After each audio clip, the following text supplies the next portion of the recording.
the IWC Super Indy Championship to be defended. Biggest opportunity of this young man's career.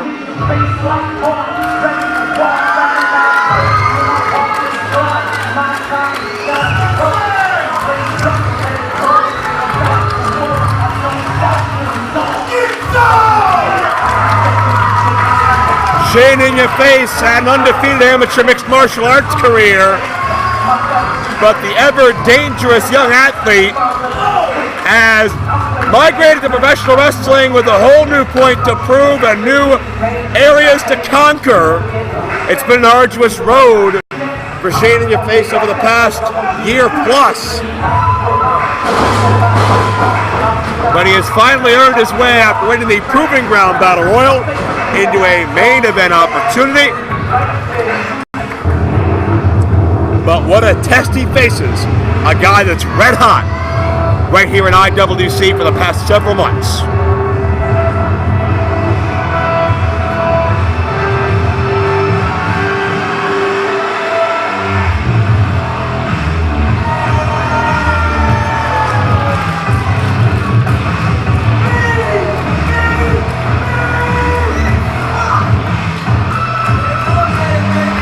The heir apparent,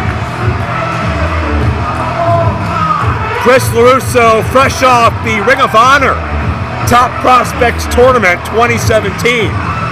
Fresh off of an impressive showing at the world-famous Monster Factory in New Jersey. Chris LeRusso has had a banner year, a banner couple of years in professional wrestling. And really that role started back at House of Hardcore this past October, when Chris LeRusso first won the Super Indy Championship. And from Sam Adonis to Chris Jericho's appearance to everything in between, nothing has shaken LeRusso enough to cause his demise. But LeRusso has not faced a man who has dominated the MMA world like Shane InYaFace. Will the different styles come into play? It is time to get on your seat. Get on your feet. Live from the Shannock Valley Youth Center here in rural Valley, Pennsylvania. This is the main event of the evening, and it is for the IWC Super Indy Championship. Introducing first, the man in charge of the Downtown Referee, Bobby Williams. And now, the challenger from Pittsburgh, Pennsylvania, weighing 205 pounds. This man is an undefeated professional mixed martial artist with all victories by way of first round stoppage. Ladies and gentlemen, this is Shane InYaFace!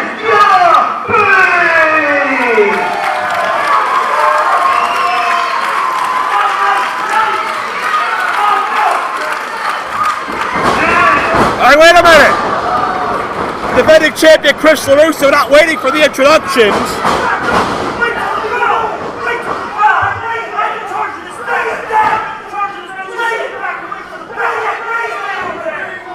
LeRusso wants a jump start on this thing, and Shane InYaFace was ready this time. You can tell LeRusso's intimidated. Maybe LeRusso just a little bit fears Shane InYaFace and what he could capably potentially do to him. And LeRusso now on the run on the defensive. Shane InYaFace looks in better shape, more focused and determined than I've ever seen him in his young career. Shane could make himself overnight with a Super Indy title victory. Add himself to a list of men that include AJ Styles, Corey Graves, Chris Sabin, John McChesney, DJ Z, and many others.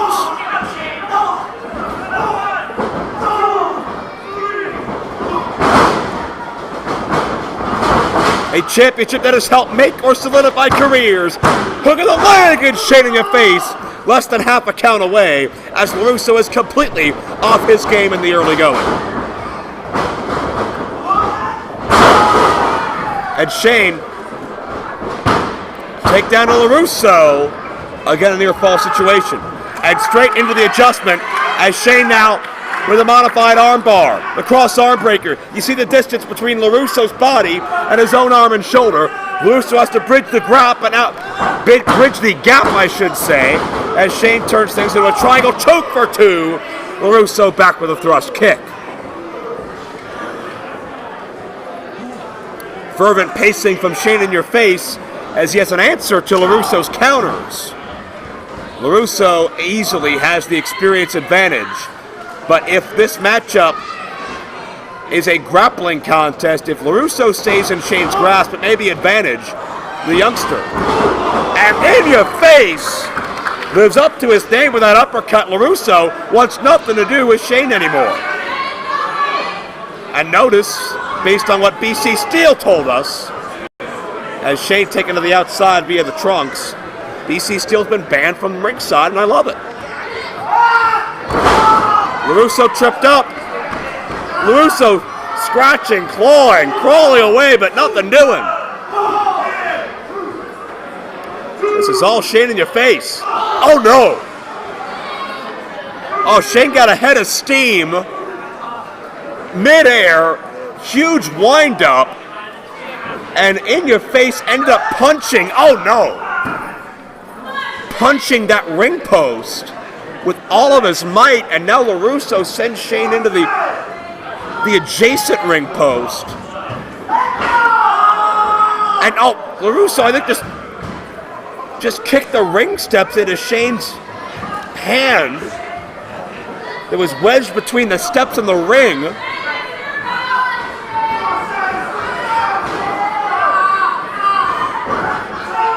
And I think Shane has had some serious damage under that right hand. And LeRusso's been able to sense that. Oh, God! I'm not sure if one of Shane's knuckles are broken, or maybe more, or perhaps it's multiple bones.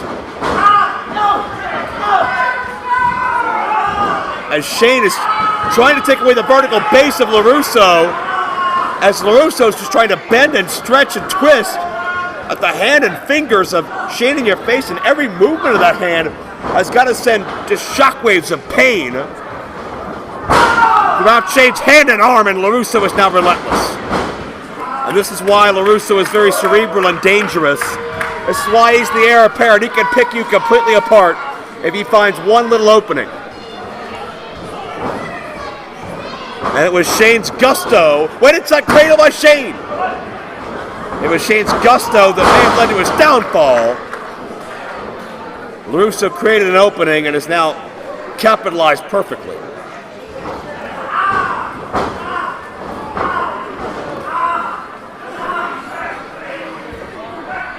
Oh.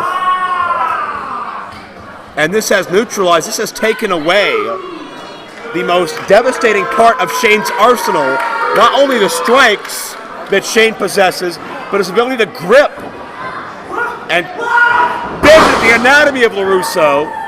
You saw that arm breaker, that triangle choke, and oh, Shane tried to fire away a right hand, but you can tell he didn't have as much behind it as he wanted. LeRusso, the armbar takedown, and Shane in your face, it hurts to show any movement at this point.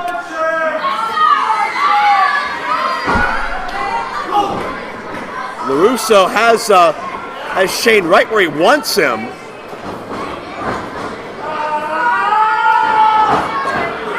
Look at an uncomfortable angle that hand is being bent and twisted into. Oh, that is sick. But LeRusso has no moral compass when it comes to this thing. He just huge elevation on the leg drop. He revels in the suffering and torture of others, does Chris LeRusso. Into the cover, 2 count only. 5 minutes gone by, 5 minutes gone by. And Shane is looking at a career opportunity, but a severely injured body part. Thrust kick, nobody there. Shane using his head as a weapon. German suplex. I notice Shane is grabbing onto the waist of LeRusso in a way where his fingers aren't clasped. He's supplementing the limited use of the right hand with his upper body strength all around. Great maneuverings by Shane. Can he get off another German? Roll up out of the corner. Into the Chaos Theory. Shades of former IWC champion Ray Rowe. Is it a sign of things to come for Shane in your face?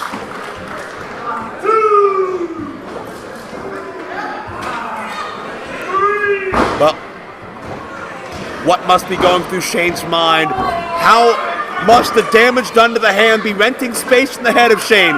Not just the pain, not just the heat of the moment, but thinking about what permanent damage perhaps may be ahead if Shane continues the fight. Look at this now. Shane using his feet. His hands are damaged. His feet are good. And LeRusso's found himself trapped. Those round kicks have connected flush with Chris LeRusso every time. And even without the ability to strike with the right hand, Shane in your face potentially. A knockout shot. Caught LeRusso high, but Chris grabs onto the bottom rope. May have been all Chris had there to find the rope. I don't know that he had the wherewithal to power his way out. Shane in your face attempting that dragon sleeper. He calls it the facelift, but LeRusso scouts him well, takes out the knee. Shane is prone and right to the butt of the jaw. And Shane, and LeRusso the headlock driver. And that'll do it. LeRusso has found a way. Shane has been defeated. Whoa! No! And Shane fights onward.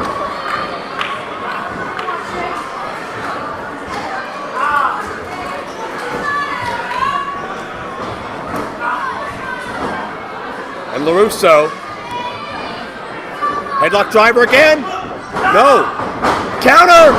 Facelift! He's got the dragon sleeper with the good arm. The body scissors cinched. Will LeRusso tap away that which means more to him than anything else?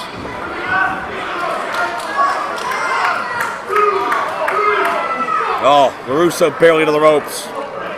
Sam Adonis couldn't stop LeRusso. Facade couldn't. The franchise Shane Douglas couldn't. Is Shane in your face that man? And LeRusso caught Shane high. Springboard, and Shane caught LeRusso. But it was the bad hand of Shane that connected. It did its damage, it thwarted LeRusso, but what did it do to Shane? Low bridge, and Shane hits the floor with an awkward splat.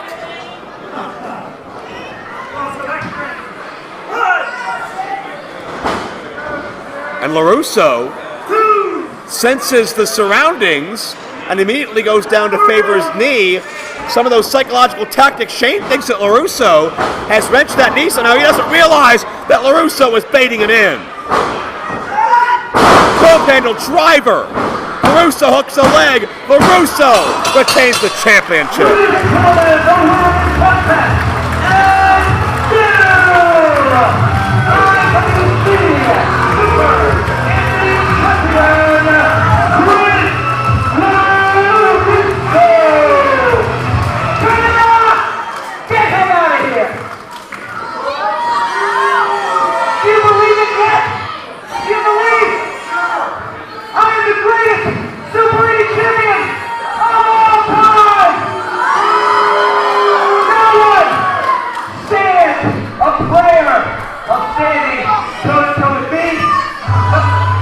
Oh, wait a second. LeRusso running his mouth, but John McChesney did not forget LeRusso's very disrespectful wording of him earlier tonight. And McChesney, I believe a 4-time Super Indy champion, one of the greatest ever. Perhaps LeRusso has another mountain to climb. Maybe we'll see it right here. Oh, no, no, no, no, no. Both Nasty and BC Steel. And John McChesney unknowingly walked right into a trap. Wait a minute! Dan Hooven limping to the ring, and BC Steel just got it. Bulk Nasty got sent to the floor. And now the fight between Hooven and Bulk continues. And now it's one-on-one. McChesney lights up LeRusso. One of the men that helped build Super Indy. With a comment on Chris LeRusso's treatment of the title.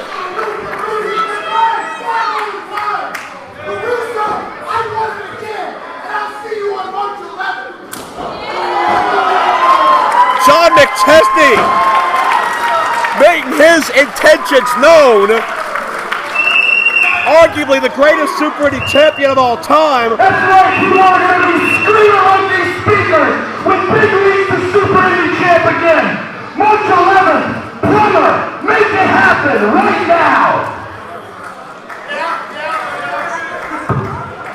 March 11th, we're back at Courtside Sports Center, Elizabeth. We're celebrating our 16th anniversary, and I don't see why we shouldn't see one of the greatest Super Indy champions of all time get another shot, huh? Who wants to see Big League John McChesney versus Chris LeRusso on March 11th? I'm up for that. Let's make it official right now! IWC 16, Big League John McChesney, Chris LeRusso for the Super Indy title! In the 16 years of IWC, John McChesney has reigned as one of the greatest champions of all time.